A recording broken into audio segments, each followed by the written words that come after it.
je m'appelle Nicolas de Beaulieu, je suis enseignant en école de commerce depuis 5 ans. Mais avant, j'ai été graphiste en agence.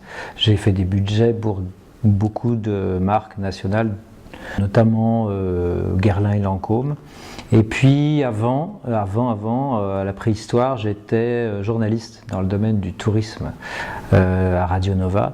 J'enseigne actuellement comment diffuser du contenu et la qualité du contenu. Et mon parcours et mon activité présente de web designer en freelance me permettent d'enseigner les bons réflexes, les bonnes pratiques, comme on dit, de qualité de contenu, texte, photo et vidéo, et qui sont censés susciter des interactions sur les réseaux sociaux et être diffusés au maximum. Voilà.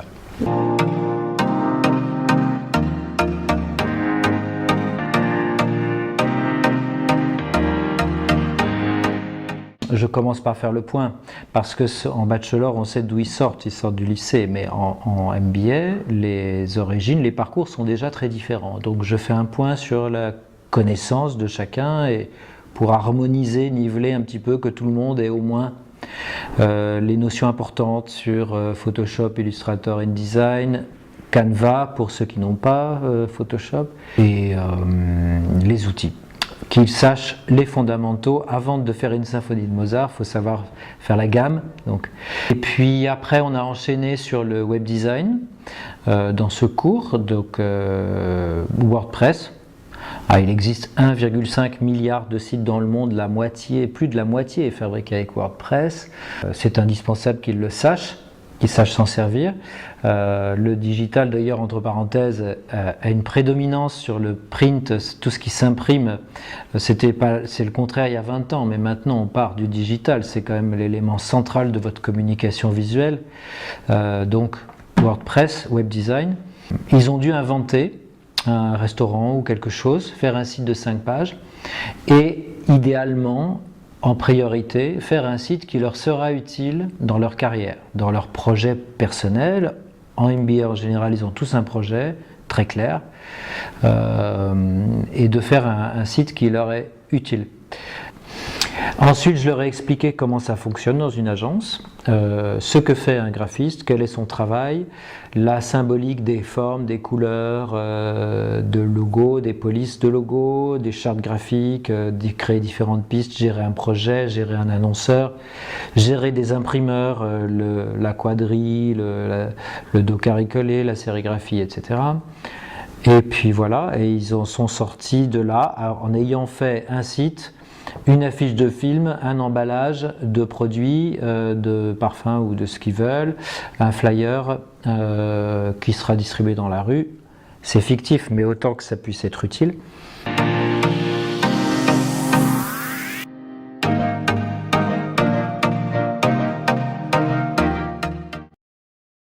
Mon objectif, pour résumer les choses, c'est 50% théorie, sinon le cours est vide, 50% pratique. Comme ça, ils travaillent et ils retiennent mieux.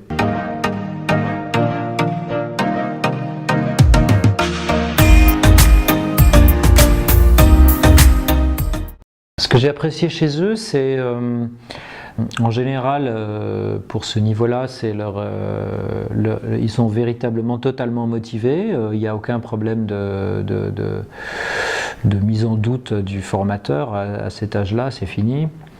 Ils écoutent, ils posent des questions, ça fait plaisir.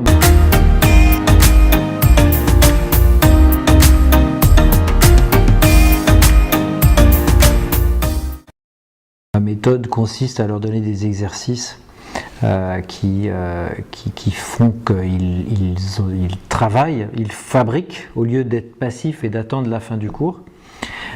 Je pose des questions et j'attends les réponses. Je voudrais qu'ils soient curieux, qu'ils interviennent.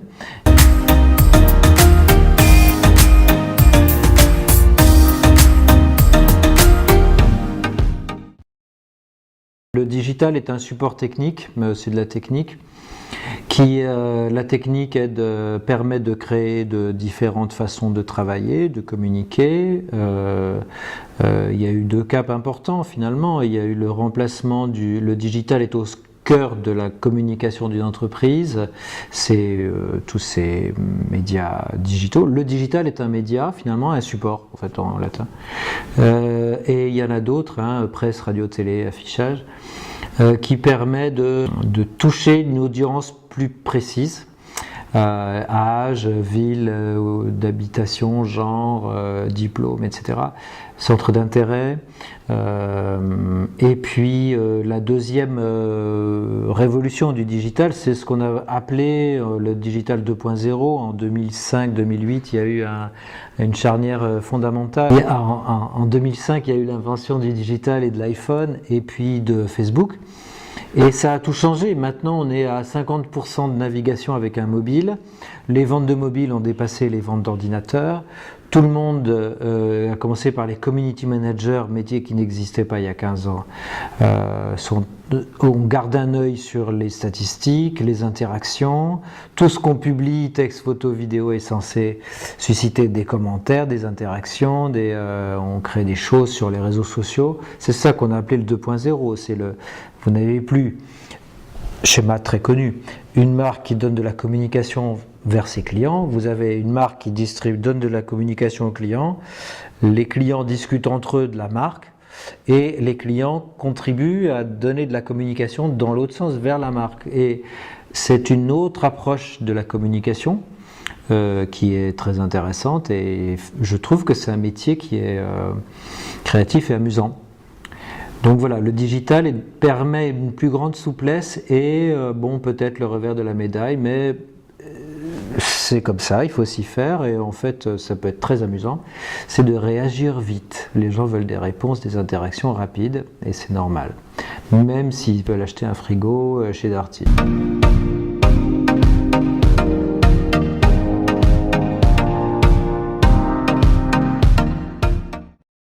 Je pense qu'il y a deux sujets qui émergent, qui sont intéressants, c'est l'intelligence artificielle et la 5G. Donc il y aura plus d'informations, mieux triées. Il y aura plus d'informations, plus de big data par la 5G, les objets vont se parler entre eux et pas uniquement nos smartphones, mais les objets vont s'échanger des données.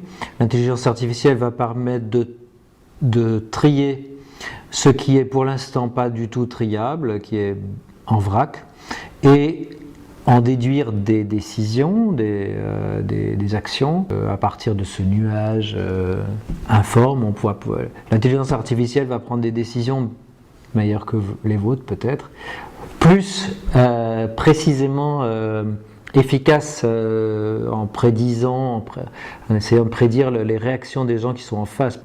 Connaître ses clients, connaître ses concurrents, connaître ses clients, c'est très important et ça permet, quand on a une cible, de savoir quels mots on utilise, quelle couleur on utilise et vendre c'est créatif mais c'est aussi une science statistique quand même.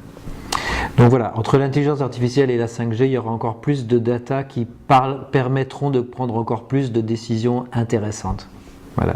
Data scientist, c'est un métier qui existe. Cela, il faut s'intéresser au langage Python qui permet de trier. Il y a des outils en ligne comme chez HubSpot qui sont des abonnements en ligne, qui sont des CRM à la base, des logiciels de gestion de relations clients avant et après la vente, qui intègrent des moteurs, des idées de intelligence artificielle, même s'il y a encore des choses à découvrir, plus les ordinateurs sont rapides, mieux on pourra trier les choses et les trucs et les machins, les choux, navets et carottes pour prendre des décisions. Et donc tout ça va pouvoir être sous-traité auprès d'un logiciel auquel vous vous abonnez en ligne. Donc voilà, ça c'est des nouveaux métiers et il faut voir en tout les opportunités d'innovation et des nouveaux métiers.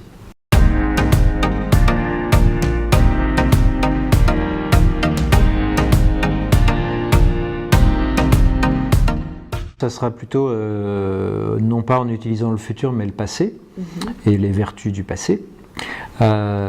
Pour être un bon community manager, il faut savoir écrire Alors, tout le monde sait écrire, mais en fait, il y a des règles. Il faut éviter le verbe être, il ne faut pas répéter 3 fois le même mot en 3 phrases. Il faut faire des phrases le plus court possible. J'ai un cours où je parle des agences de Ogilvy et Obernet. Ces gens et Raymond Rubicam étaient obsédés par l'idée de faire des phrases courtes. Je ne sais plus qui a dit si ça fait plus de 6 mots, c'est invendable. Donc voilà, il faut savoir écrire efficace. Il y a une certaine intelligence nécessaire pour faire du contenu intelligent et de qualité auquel les gens répondent et en tout cas je pense surtout avant tout une certaine culture de communication, culture de la communication pour savoir ce qui a fonctionné, les bonnes recettes, les mauvaises. Qu'est-ce que c'est que le storytelling? Sans storytelling, on ne peut pas vendre sur Internet des sacs à main à 800 €. Voilà, donc il y a des structures narratives, pour utiliser un gros mot, qui sont difficiles à acquérir, mais il faut connaître les méthodes et les gammes.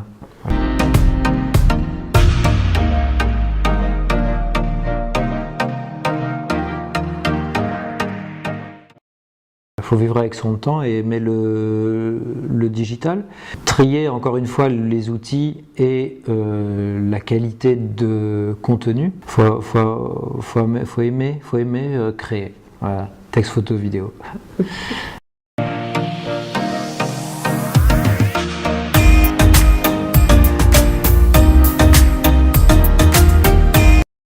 La suite Adobe et Photoshop sont vraiment incontournables en agence depuis 20 ans. Les agences ont des licences, les écoles dans lesquelles j'interviens qui ont l'intelligence, comme c'est le cas ici à l'ISTEC, de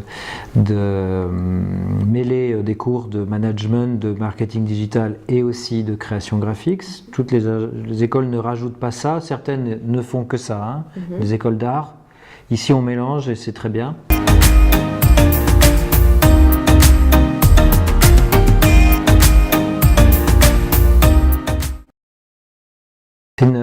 C'est une cuisine, c'est une cuisine avec des ingrédients, des recettes qu'il faut connaître par cœur et après, dans la cuisine, dans les recettes, vous pouvez broder.